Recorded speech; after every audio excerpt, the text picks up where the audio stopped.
Edward first noticed something was wrong when the doorbell rang and he didn't move. It wasn't until Melanie knocked frantically, holding a grocery bag, that he realized he hadn't heard the bell at all. Over the next few days, the signs became impossible to ignore. The ticking of the clock vanished, the sound of water boiling seemed muffled, and even the jazz music he loved felt like it was playing from underwater. But what disturbed him the most was his daughter's voice, slowly fading, growing distant, as if she was speaking to him from behind a thick wall. He tried to dismiss it at first, chalking it up to tiredness, maybe stress, or age. But when he missed a fire alarm going off in his own apartment building, he knew something was truly wrong. The world had gone dim, not in light, but in sound. The silence was isolating, not peaceful, not comforting, but empty.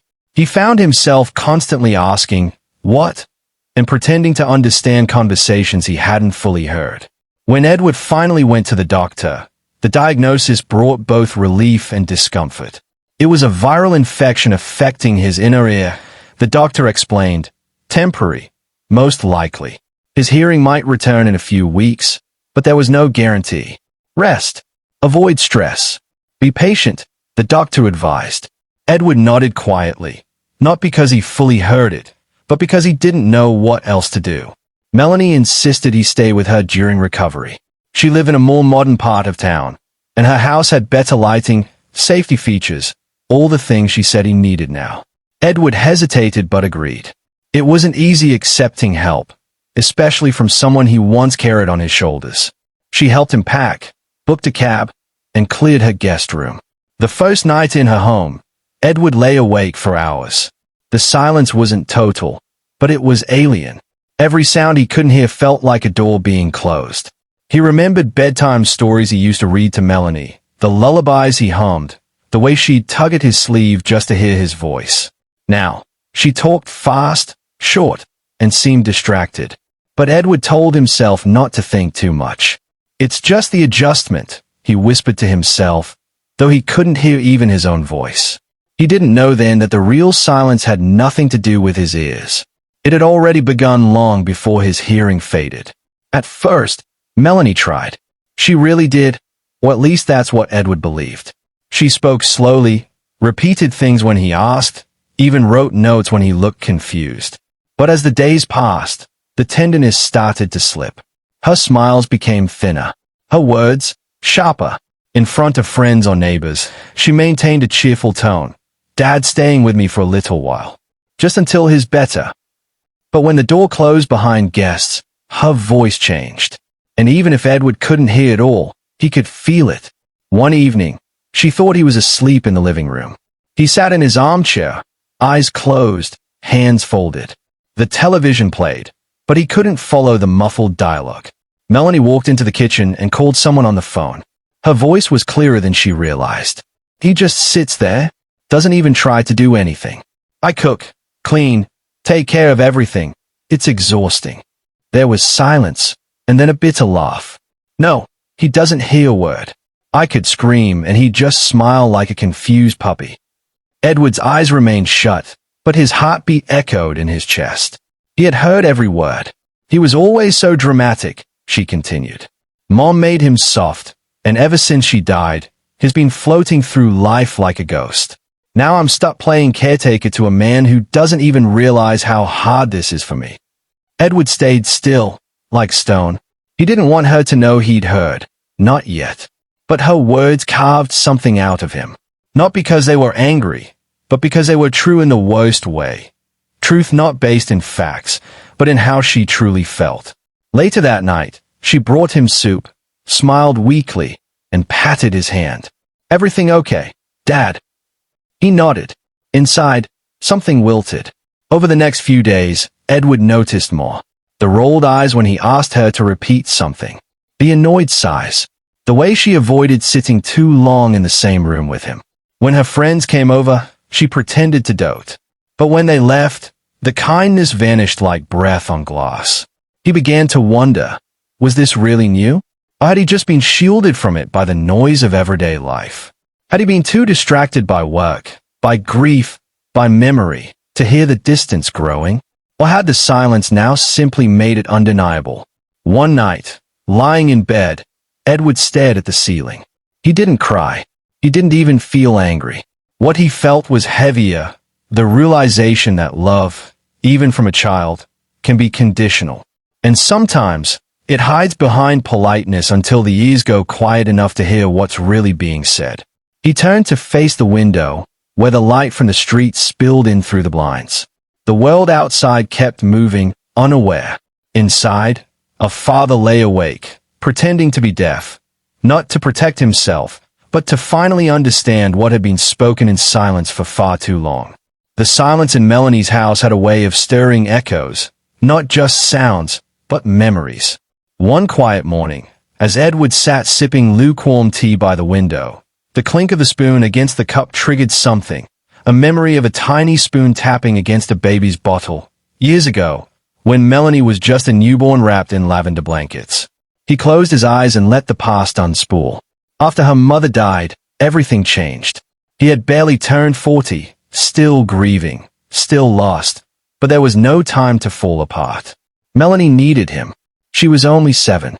She didn't cry much at the funeral. She clung to his leg and asked if Mommy was in the sky now. Edward had nodded, then held her tighter than he ever had before. He remembered the night she had that terrible fever, shaking, sweating, her cheeks burning. The doctors were unreachable, so he sat on the floor beside her bed all night, using a cold towel on her forehead, whispering lullabies he barely remembered. When she finally opened her eyes in the morning and said, "Daddy," he felt like he had been given a second life. Money was always tight. He canceled vacations, sold his old guitar, even pawned his watch once just to pay for her school books. While other parents talked about ballet classes and overseas trips, he quietly packed homemade lunches and made sure Melanie never felt the gap. He bought her a second-hand bicycle and painted it pink himself.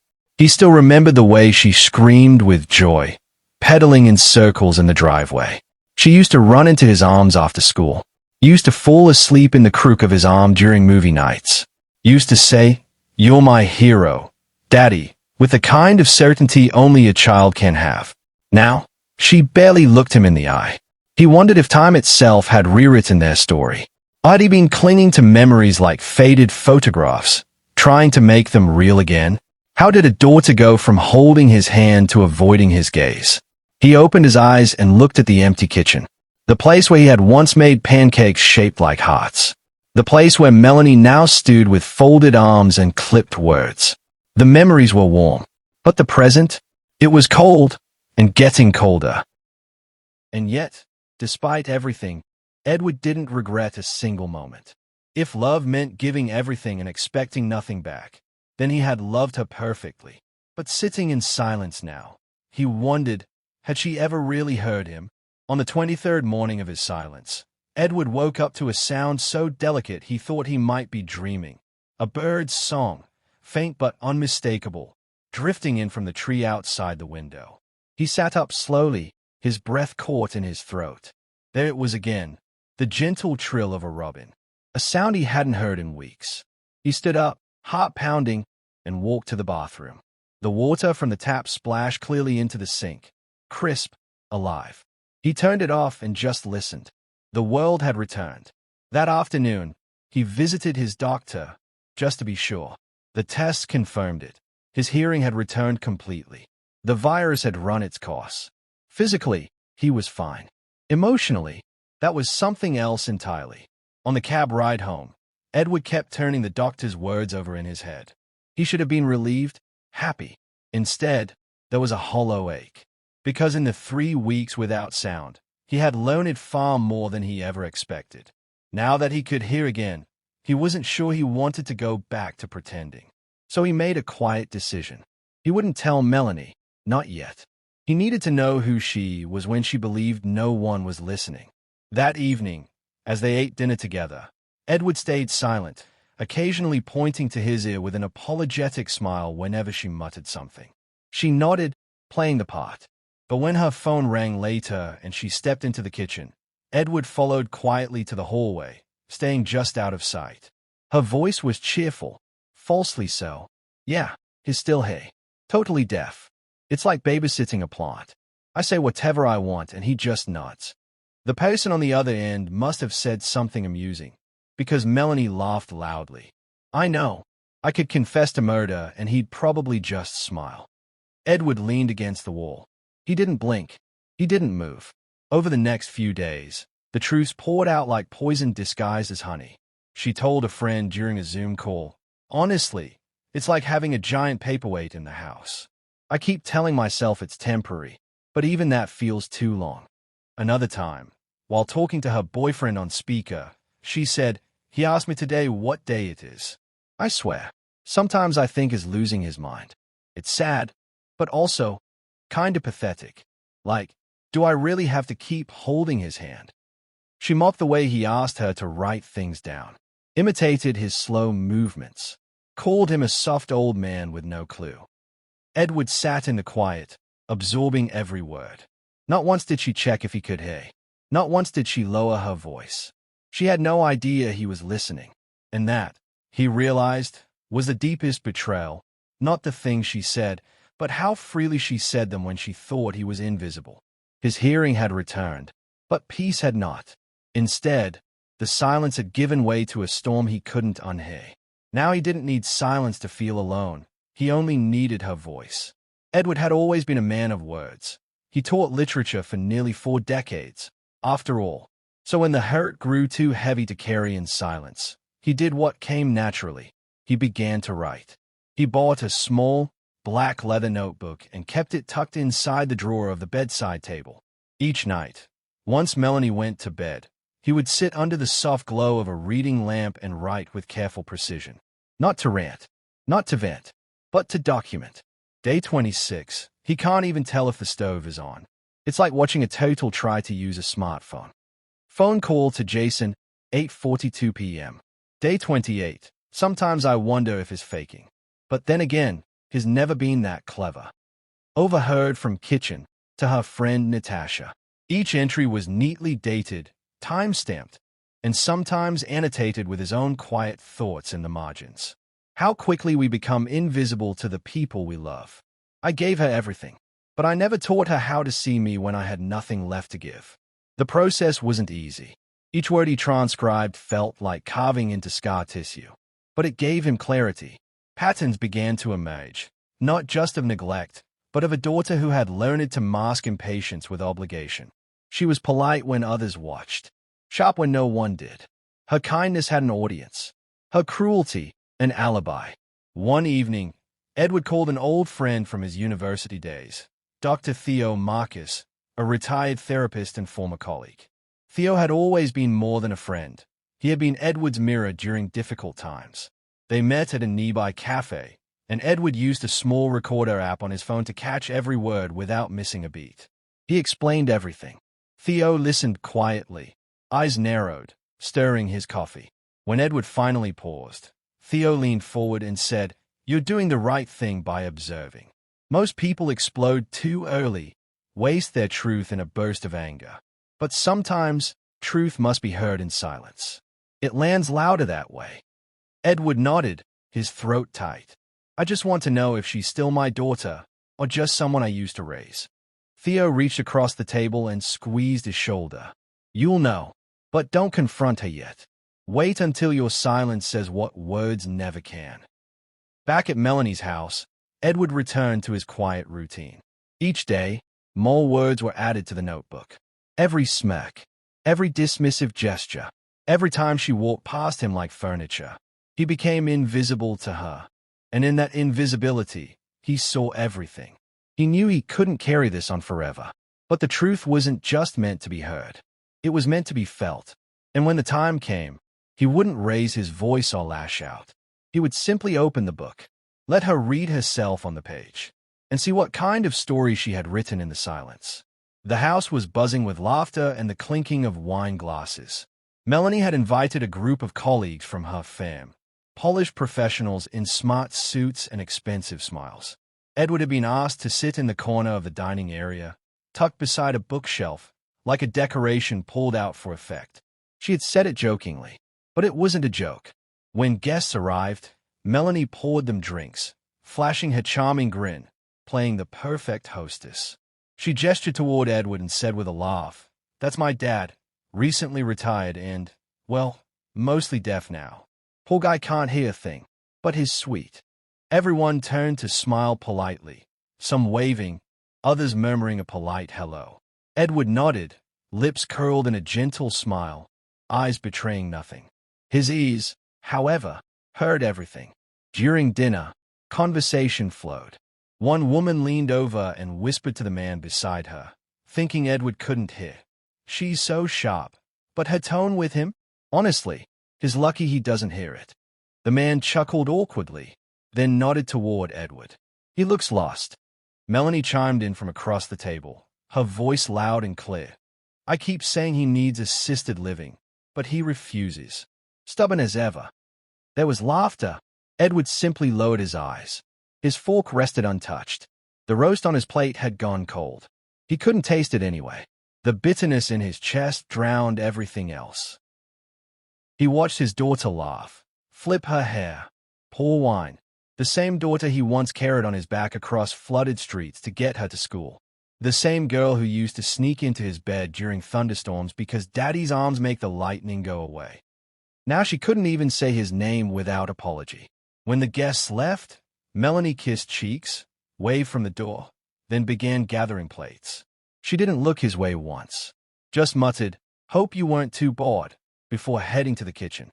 Edward stood slowly, walked to his room, and shut the door gently behind him. He sat on the edge of the bed, staring at the blank wall.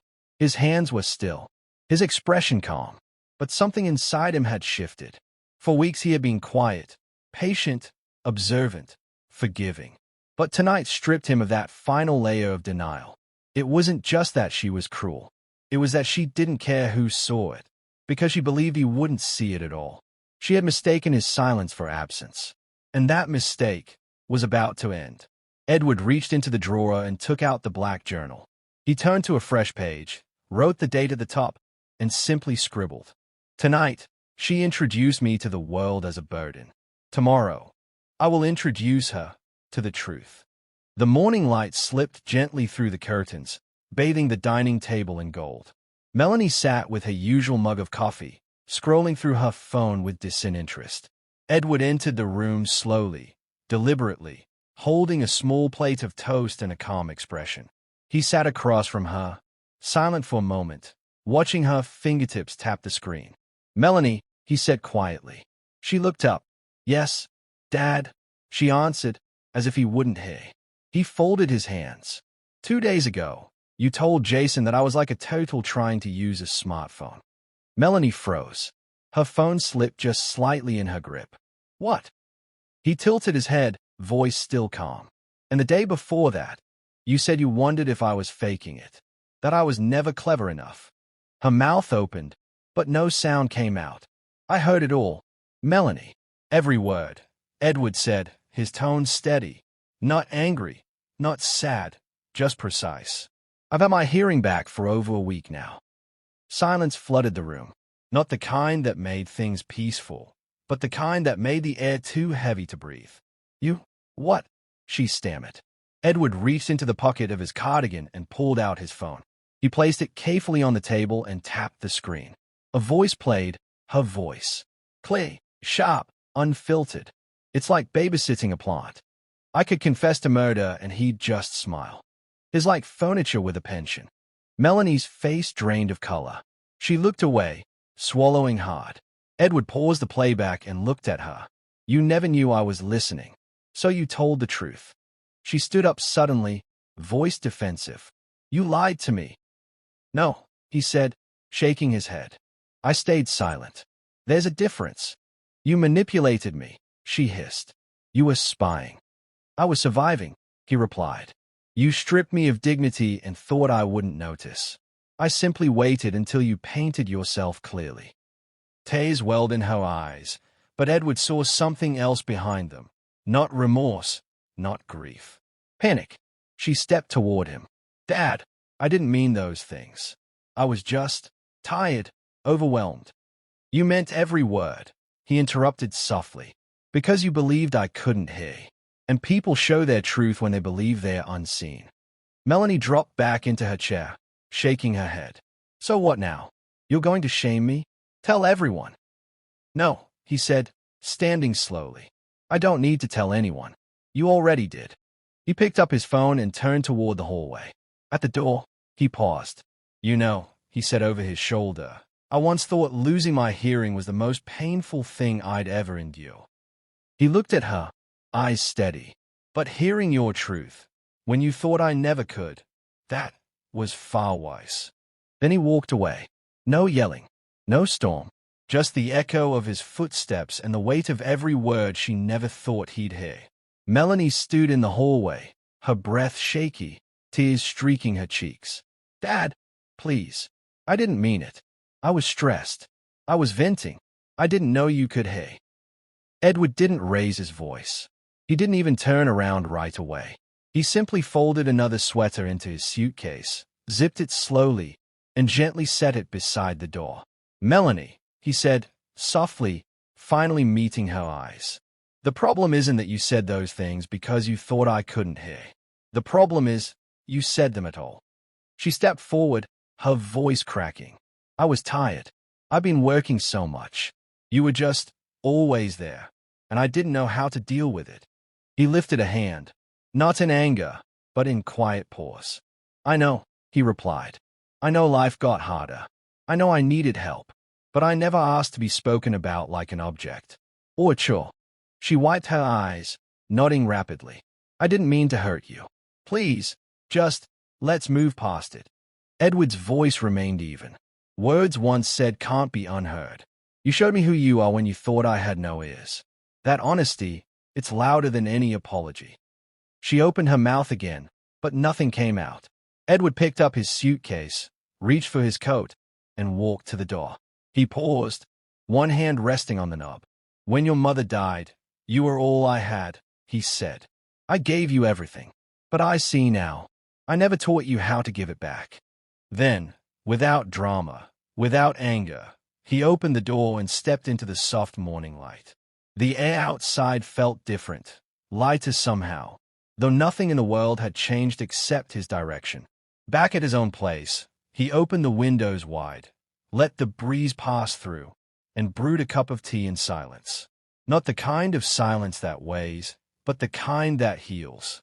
He looked out over the city and smiled faintly. I went deaf for 3 weeks, he thought, but I learned to hear clearly for the first time. Edward never spoke to Melanie again after that morning. Not out of spite, but because he had already said everything that needed to be said. Sometimes, silence wasn't an absence. It was a decision. Back in his small, sunlit apartment, Edward reclaimed the quiet on his own terms. The ticking of the clock, the hum of the kettle, the bird song that had first returned his hearing. These weren't just sounds, they were affirmations. That life, even in its stillness, still offered music. One afternoon, while walking past the local library, a bulletin board caught his eye. Volunteers needed, Deaf Community Outreach Center. Without hesitation, he walked inside. The center was warm and bustling, hands flying in the air in graceful, expressive movement, laughter that wasn't always heard but always understood. Edward introduced himself and was greeted with open arms. He didn't know sign language yet, but he wanted to learn. Over the weeks that followed, Edward immersed himself in the work. He taught basic English to deaf teenagers using creative visuals and gestures. He joined support groups where people shared stories not with volume, but with vulnerability. Slowly, he found himself part of a community that didn't need noise to be heard. He mentored a boy named Jalen, bright, thoughtful, often overlooked. Jalen reminded Edward of Melanie when she was young, before the world had changed her edges. They spent afternoons reading books together, sometimes in silence, sometimes tracing words with fingers.